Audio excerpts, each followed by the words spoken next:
Hi, it's Steve. Today we'd like to show you how to change the motor capacitor on your direct drive washer. It's a really easy repair. Let me show you how we do it. Now before we begin this repair, since we will need to remove the cabinet to access the parts, we'll want to pull the washer slightly forward and we'll need to disconnect the power. So either pull it far enough forward that you can unplug it, or locate the electrical panel, turn off the appropriate breaker, or remove the appropriate fuses, and then we can start the repair.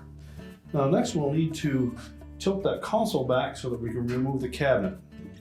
Now your model may have screws that go down through behind an end cap, maybe on the back.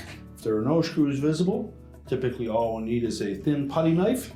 We'll go in from the front, and you'll meet resistance from a spring clip. Just to press that clip. At the same time, rotate up on the front of the console.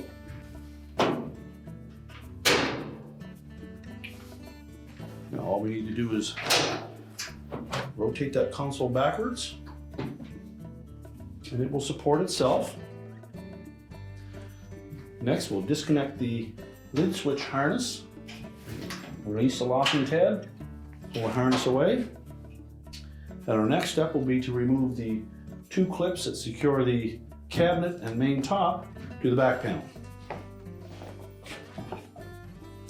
So just take a flat blade screwdriver, go down through the opening at the front of that clip. The screwdriver will fit into a little channel. Bottom the screwdriver out, and then pivot it forward to release the spring. We're basically putting our screwdriver in there and releasing that clip where it hooks onto the cabinet on this edge. And the same on the opposite side. And we'll set those aside. Now next we'll raise the lid on the washer and we'll just grasp the inside edge at the top. We'll tilt it slightly towards us. Now with it tilted forward, once we clear that water inlet, we're going to lift that cabinet away from the base frame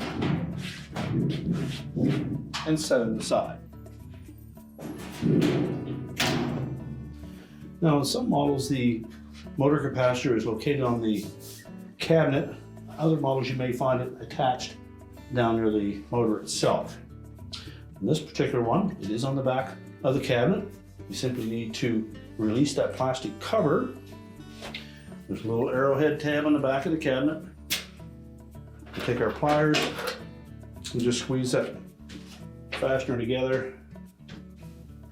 And we'll just rotate that holder. So we pop the capacitor out of it. Remove the two wires. Grasp just the connectors. And inspect the terminals on the old capacitor, make sure there's no corrosion.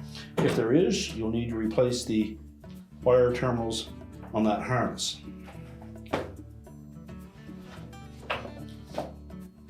Take our new capacitor, reattach the terminals, make sure they fit on nice and snug, and slide that capacitor back into the holder. We want to make sure that the long portion on that bracket encompasses the harness, and there's a little hook closer to the capacitor that will wrap the air dome tube in. So just rotate that around, make sure the arrowhead fastener lines up with the opening. Snap that in place. Now we're ready to reposition that washer and reinstall the cabinet so that we can finish the repair. Now as we position that cabinet over the base frame, again we want to make sure that that bottom lip at the front of the panel goes in underneath the base frame. And then while looking down through that lid opening, we can see where those two hooks are on the base.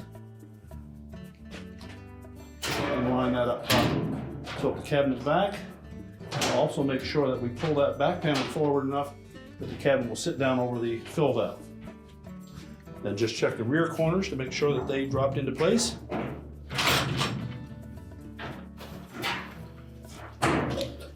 Now just make sure that none of the harness or air dome tube are pinched. We'll take our mounting brackets and we'll engage the straight vertical end up into that slot on the back. Line it up with the 2 slots in the top and then press it down into place until it latches. Do the same on the opposite side with that straight vertical piece right into that slot on the back panel. Line it up, snap it into place. We'll reattach our lid switch harness.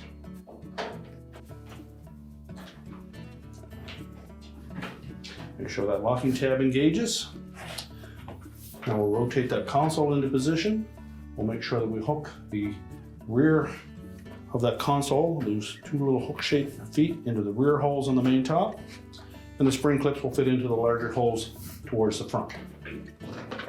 Make sure the back panel is tucked up in underneath the top of the console. Line up those rear legs.